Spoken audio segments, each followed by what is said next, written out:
Hey guys! If there's one comment I get probably more than any other, it's about my camera skills and the fact that I use the handheld camera, and people tell me it's making them sick, all that jostling around. Well, you know, I always tell them, well, it's really because I'm just so antsy. It's hard for me to just take the time to set up my tripod, and I actually do have a tripod.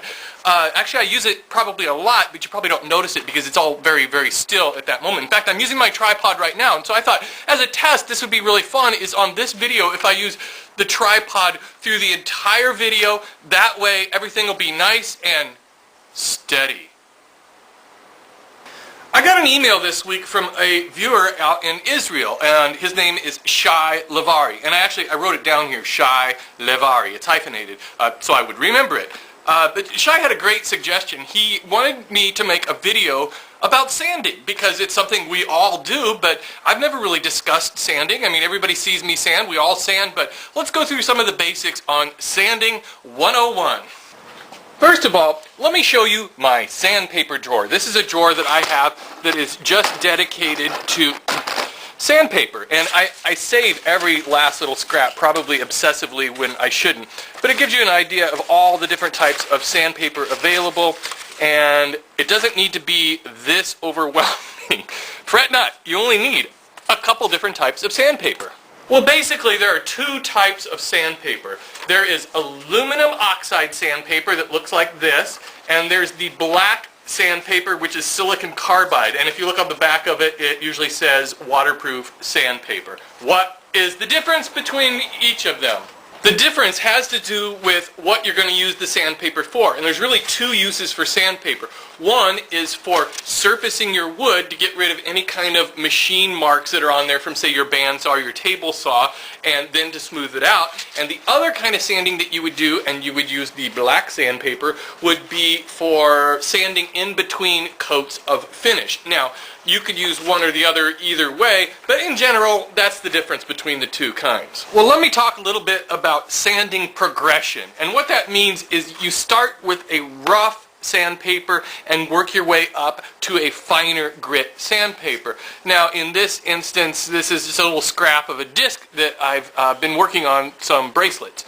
And it's got really rough marks here where I cut it off with a saw.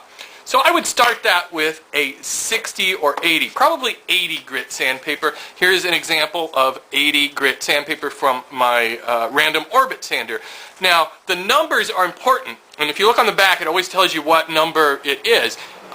80 would be a very coarse sandpaper, which would remove a lot of material. So once you got it smoothed level to where you want it, then what you're going to do is move up to a finer sandpaper. I would probably move up to a 150 grit to smooth out the roughness from the 80 grit sandpaper, and finally I would finish it off with a 220 grit sandpaper, which is very fine, and it would completely smooth it out. The thing to remember here is that the smaller the number, the coarser the sandpaper. The higher the number, the finer the sandpaper is.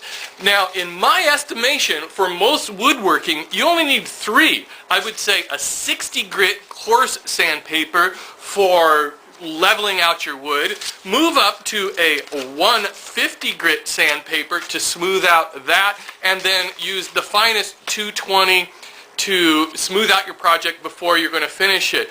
Now, you can buy sandpaper, it grits all the way up to, God, 3,400 or something crazy like that. You don't need any of that for woodworking. In fact, you probably don't want to go higher than 220, because a lot of times you're just smoothing out the wood too far, and it can actually cause problems on your finish. The finish might not be able to, the wood might not be able to accept the finish as well, and all sorts of things. Plus, the finish itself is going to give your wood the smooth feel. Sometimes, if I'm only going to apply wax to a project and be done with it, I'll go up to a 320, which is a nice fine finish. Or if you're not going to apply a finish at all, then you could go up to a 320. Now you'll also note I have 320 grit sandpaper in the black kind, the silicon carbide, which is a waterproof sandpaper. Now this is for sanding in between coats of finish. If you apply a coat of polyurethane or lacquer before you put on the next coat, you can lightly smooth it down with silicon carbide sandpaper before you put on the next coat. In fact, I'm pretty sure most of the uses for the really high grades of sandpaper are for auto body work and applying really nice finishes on cars.